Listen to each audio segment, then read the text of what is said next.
la sœur d'Emma. Ouais, d'accord. Ah, de temps en temps, C'est très bien.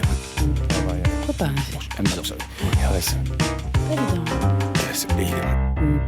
Pourquoi pas? Je confirme. Cotiser plus pour gagner moins, c'est aujourd'hui ce qui se profile pour les futurs retraités.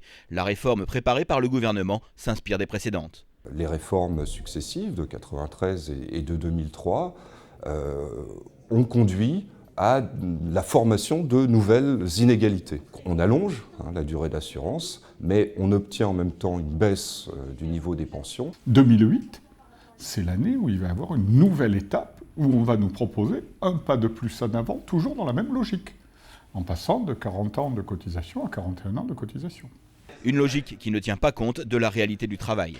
Il y a une pénibilité en fin d'activité, en fin de carrière, qui n'est pas prise en compte. La vie montre que les gens sont fatigués, qu'à 57, 58, 59 ans, ils n'en peuvent plus. Ce qui fait que les gens partent, même quand ils n'ont pas leurs annuités. Et ça, c'est un élément qui contribue à des retraites diminuées.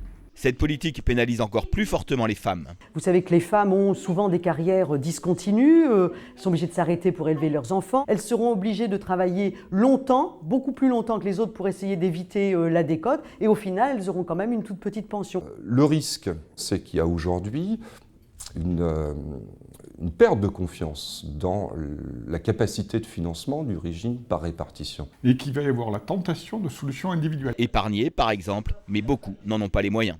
Aujourd'hui, un fonctionnaire qui débute, c'est à peine 1 000 € de revenus nets. On n'a pas les moyens financièrement de gérer les problèmes de la vie courante et en plus de prévoir ça pour une retraite correcte. Est-ce que notre société peut se permettre, par exemple, d'avoir des retraités de plus en plus pauvres? Si on répond non, il faut débattre de la manière dont on fait pour éviter ça. Il y a un débat d'orientation qui doit être mené dans la société.